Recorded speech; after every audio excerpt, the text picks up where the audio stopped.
Las obras maestras de la pintura son el objeto del nuevo proyecto audiovisual de Peter Greenaway, que pasó por Bilbao con Bodas de Caná de Paolo Veronese.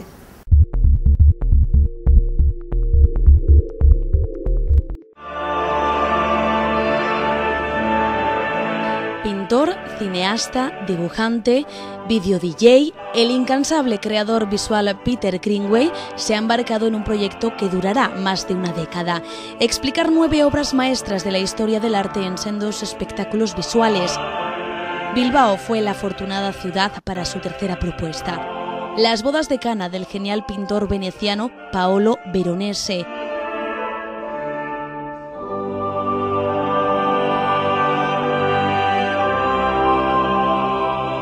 And I decided that these 9 paintings were pretty indicative of all sorts of things that have been happening.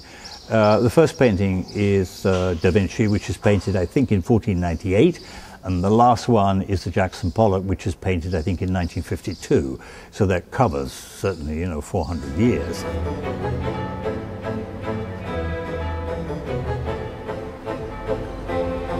And we've staged them, I think, quite carefully to show the developments in painting, so that each one is a sort of stepping stone to what happens next.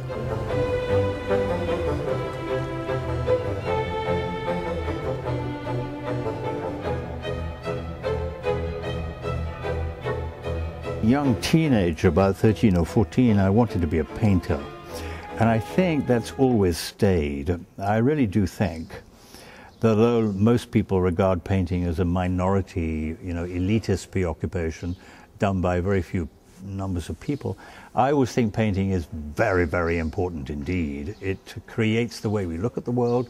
It's the background of all design. The way we look at the world, the way we look at our cities, our landscape has all been encouraged by painters. There's a very famous anecdote by the Swiss painter Giacometti. He said, "Be certain that your grandmother doesn't know anything about Picasso, but you can be certain that Picasso knows everything about your grandmother." He's the only character in the whole painting of 126 wedding guests and servants who is entirely dressed in white. Veronese has placed so if cinema is all about the manipulation of light, I'm going to be interested in those painters who did the same sort of thing. And this particular period when Rembrandt is painting, which is around about 1600, there are 4 extraordinary painters in Europe.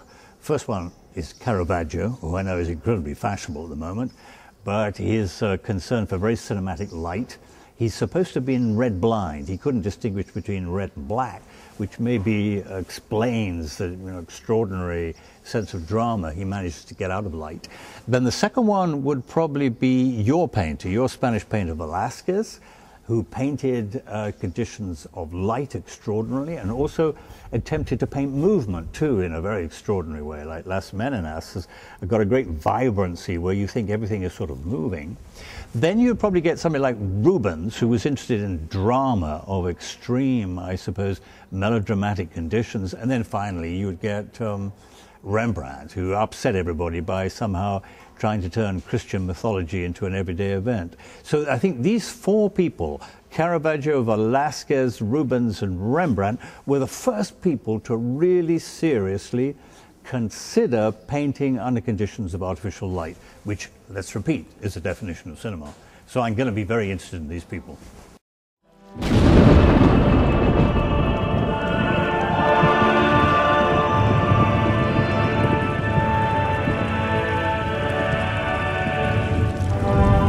There's a famous English Prime Minister who said that politics changes every afternoon and it gets outdated very quickly. So I think you have to get beyond the politics a bit, to play the Shakespeare, if you like. If you're interested in injustice, you don't talk about, a judge being excoriated by Berlusconi. That's too local phenomenon. You have to talk about bigger ways of examining notions of social justice. So I think the bigger themes would always need to be more important. I don't know whether you've ever seen a film called The Cook, Thief, His Wife and Her Lover, which is very much about, greed versus sex versus notions of power and how people manipulate it, though it does happen, in a 20th century European restaurant.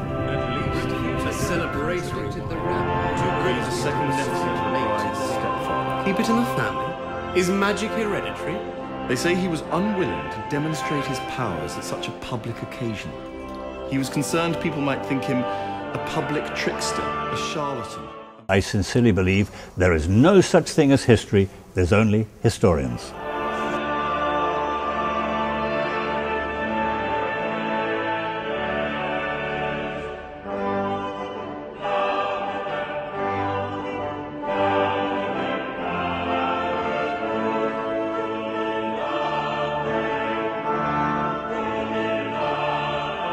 You know what they say about the laptop generation? They say the laptop generation believes there's no painting before Jackson Pollock and there's no cinema before Tarantino, which is absurd. And I suppose it's part of my proselytizing activity to try and say, hey, look at this stuff. This stuff is amazing. And, you know, Avatar owes its origins to stuff like this. Star Wars owes itself to stuff like this. So all the television drama and excitement you had is all part of a very, very long tradition that certainly goes back 600 years. And the more you understand it, the greater your fascination and enjoyment will be.